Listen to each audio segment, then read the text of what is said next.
Hi there, welcome back to the channel. Just thought I'd do a bit of a review really of the new race bike, or sort of not new race bike, but a bike I picked up last year, back end of the season. So my previous bike was a Trek Speed Concept. I've probably had that about nearly 7 years, and I thought it was about time just to maybe think about updating that or upgrading it. Like I said, I'd had it about 7 years.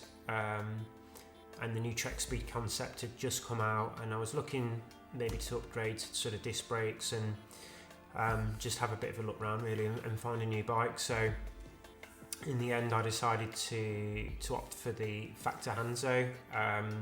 So actually January 2022 I actually went over down to sort of Norwich to Vers Velos and actually look at getting a bike fit and sort of getting a bit of understanding a bit more about the bike. So initially had a video call with the team over there just to talk through the bike, get a bit of understanding about what it was about, and then sort of booked and arranged a fitting really prior to ordering the bike. So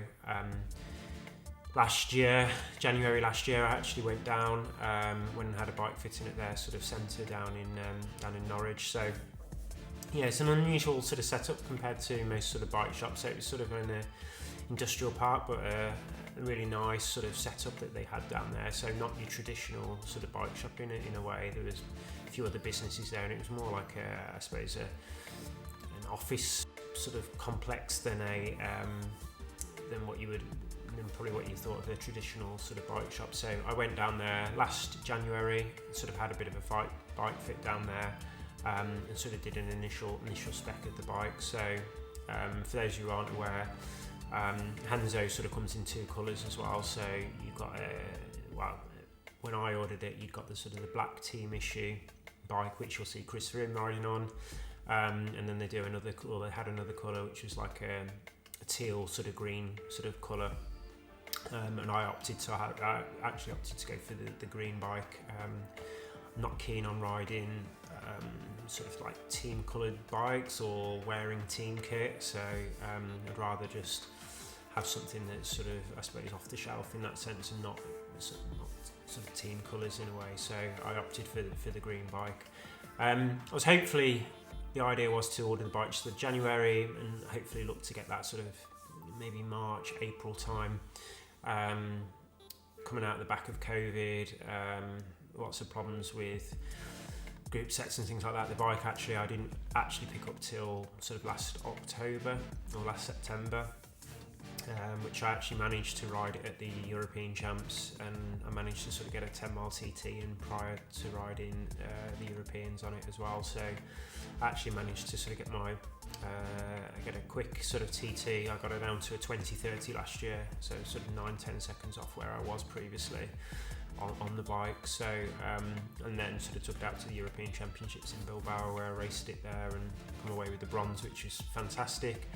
So in terms of the bike itself, so I'd spec that up with Vers Velos. So I actually opted for a SRAM group set, but in terms of the bike itself, the Hanzo, as it's called, one of the reasons for that is because of the sort of the blade on the front sort of element of the bike. So it's got a very thin sort of blade element at the very around sort of like the head tube, and sort of it's quite deep in that sense. And I think it was at the time the first bike that was out based on the new UCI regulations. So so it had that beautiful sort of like Hanzo blade sort of effect at the front end.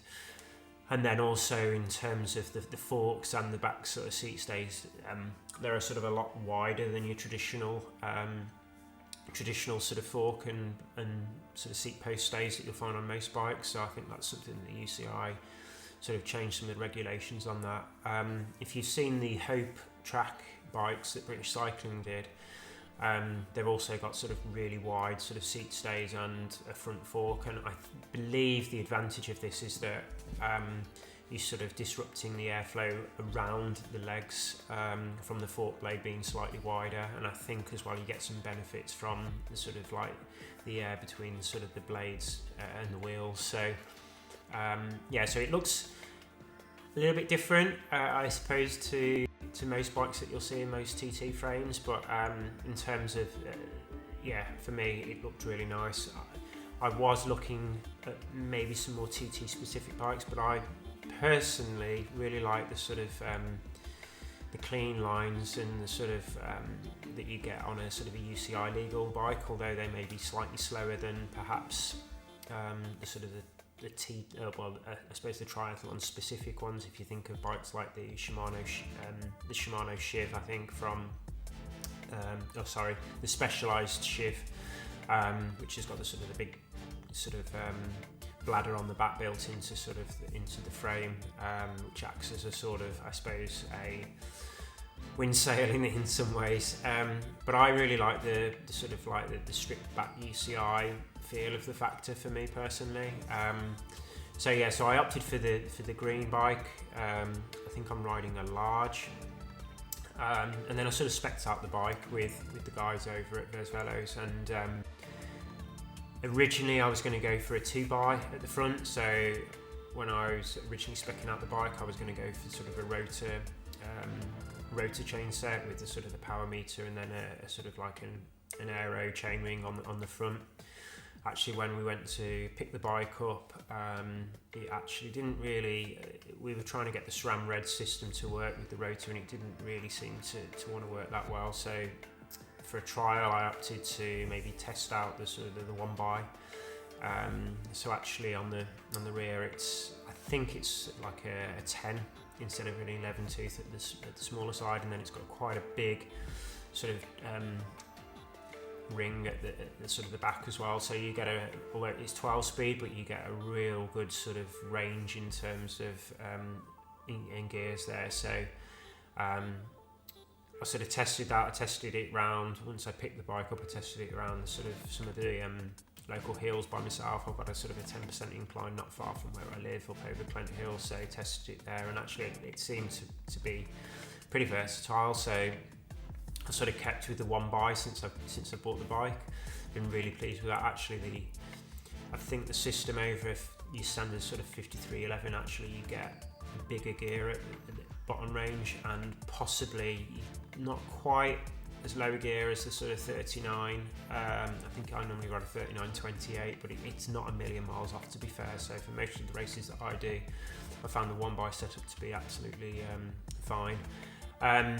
So yeah, in terms of the rest of the setup with the bike, on the front I decided to go for sort of the Black Ink 3-spoke wheel. So both wheels are Black Ink. So I've got a standard sort of disc at the back, and then a 3-spoke at the front. I could have gone for sort of a 60mm at the front, but wanted to go for a sort of tri-spoke at the front.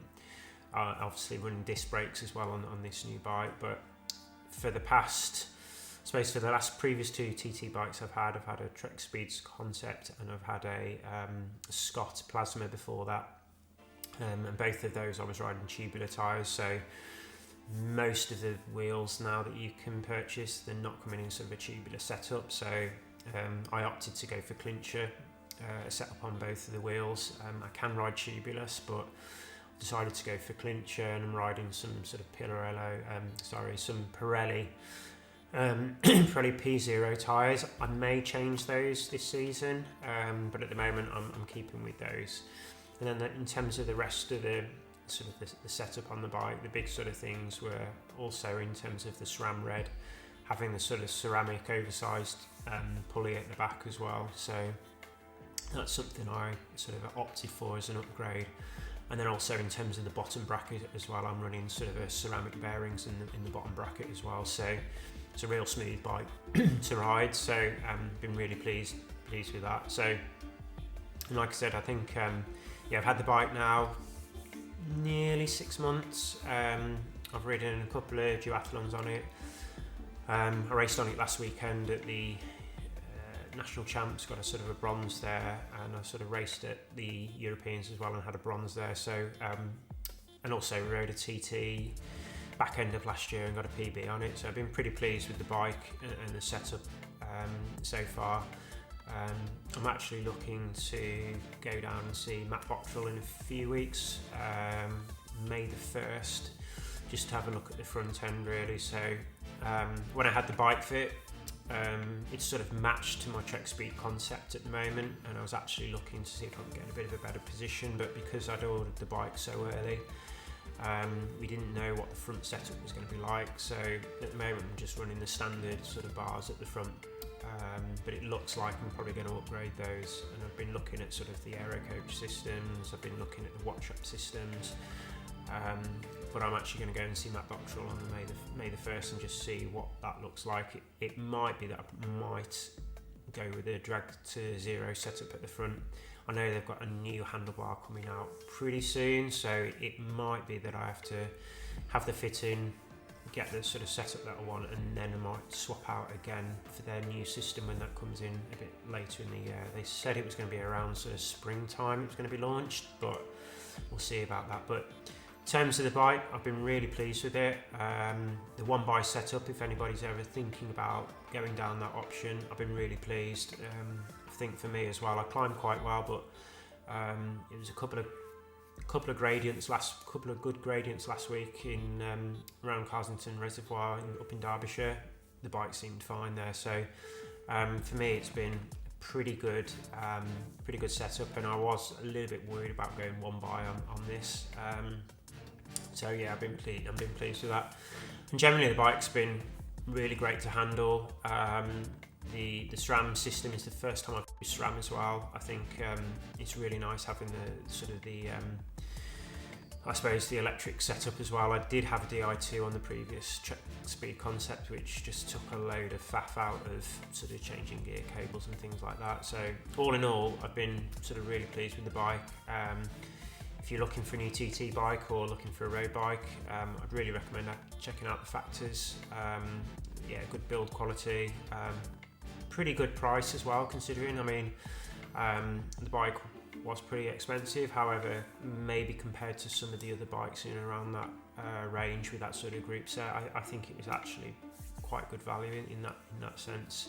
And like I said, the team down at Vers Velos did a really good job in terms of like building and speccing. I think some of the things out there control in terms of delivery dates based on I suppose just getting hold of material, and I think the pandemic had a big play in that in terms of the delayed delivery. But I've been really pleased with the bike so far. Looking forward to getting out on it again this year. Hopefully get some more training rides on it as well. I think I've only done about 110 mile on it in total at the moment, so looking forward to getting some more good sessions out on the roads, but then racing on it as well this summer. Hopefully see if I can get that 10 mile TT close to that 20 minutes that I'm looking to achieve. So yeah, hope you like the video, like and subscribe. Yeah, and if anyone wants any advice or any tips on the bike, where I bought it from, or any just advice on the one by setup, drop me a note, and happy to reply. So yeah, thanks for watching, and see you all soon.